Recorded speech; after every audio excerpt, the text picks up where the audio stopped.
Buen día.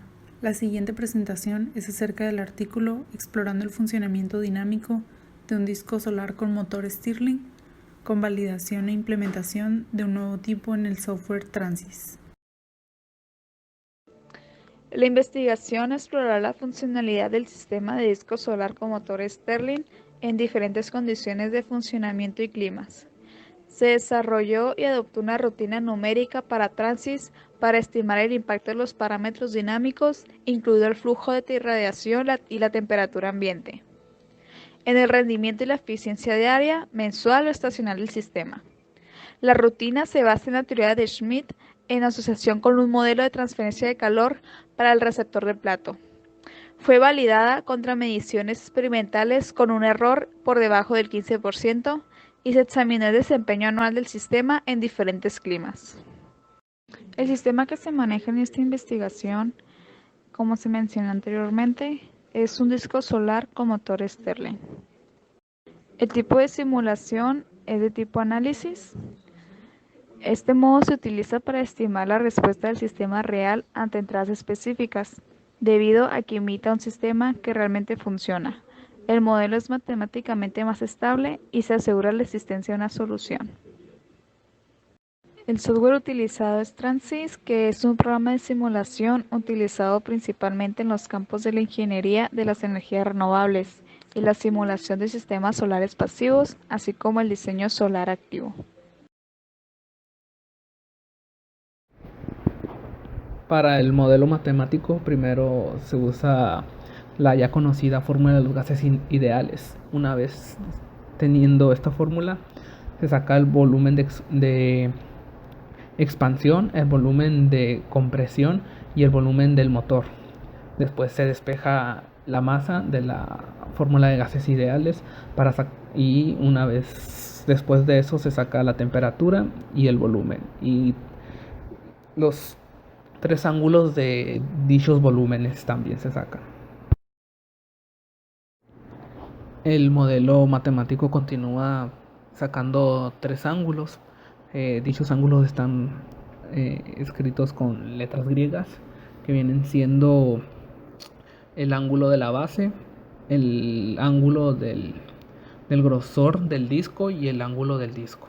Después se procede a sacar lo que viene siendo la presión del motor, la presión media y la presión media del motor, así como la presión mínima y la presión mínima del motor. Se procede a sacar la presión máxima y la presión máxima del motor. Y una vez terminado esto, se saca el trabajo de expansión y el trabajo de compresión. Y sumando estas dos se saca el trabajo neto. La misma operación que se hace con el trabajo se hace con las longitudes, y una vez terminado esto se saca la eficiencia del motor, dividiendo el trabajo neto entre el trabajo experimental del motor. Después tenemos la Bn, que viene siendo la Non-Dimensional Bin Number, y la Wn, que viene siendo la Non-Dimensional Wedge Number. Después se saca la longitud máxima y la eficiencia máxima, y luego tenemos que la S con un asterisco, que viene siendo la Non-Dimensional Engine Coefficient.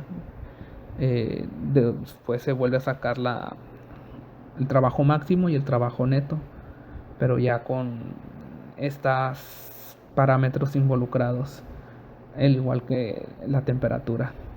Después se saca el calor del disco, y el calor, dice que el calor de expansión es igual que el calor total de la energía, del motor.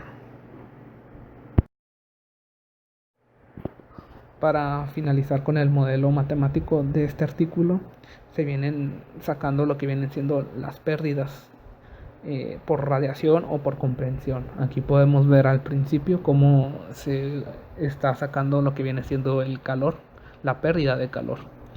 Y por último se saca lo que viene siendo RA, que es Non-Dimensional Rayleigh Number.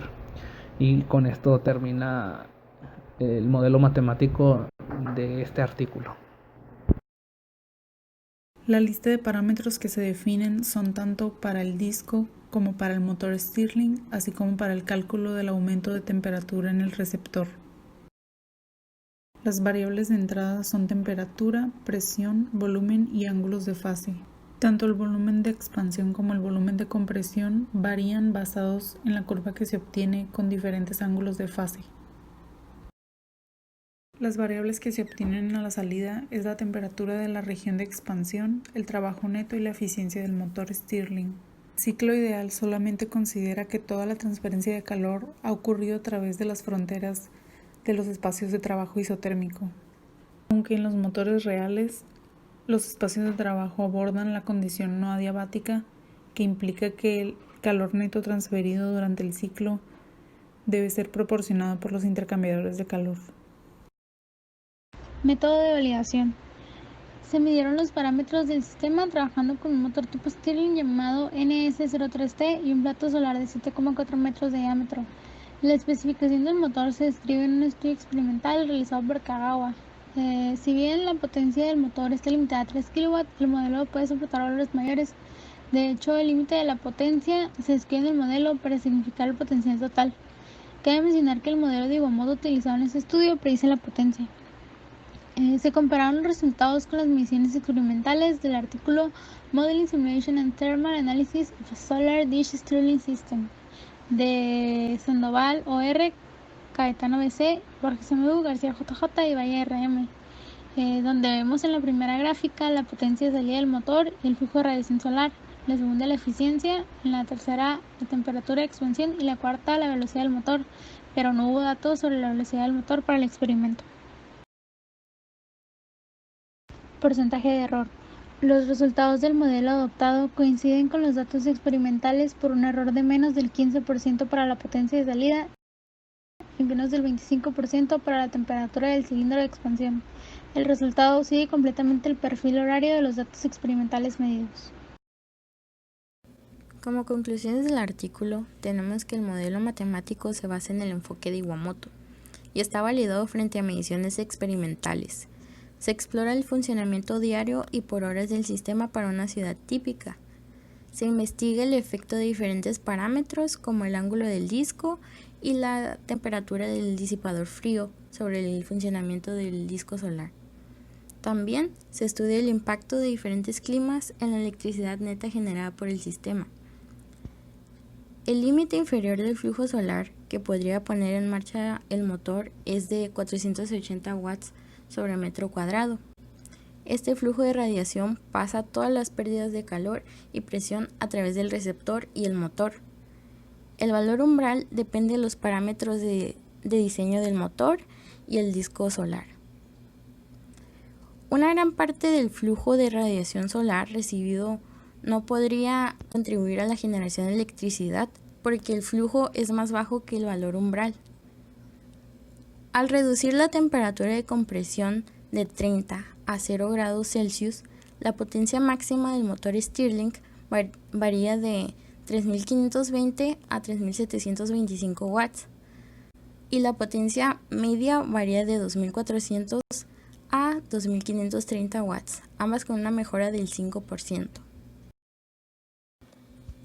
El 15 de abril, el tiempo de actividad en el mejor ángulo del disco, el cual es 15 grados, es de aproximadamente 7 horas, mientras que el 20 de julio es de aproximadamente 3.5 horas en un ángulo de 30 grados.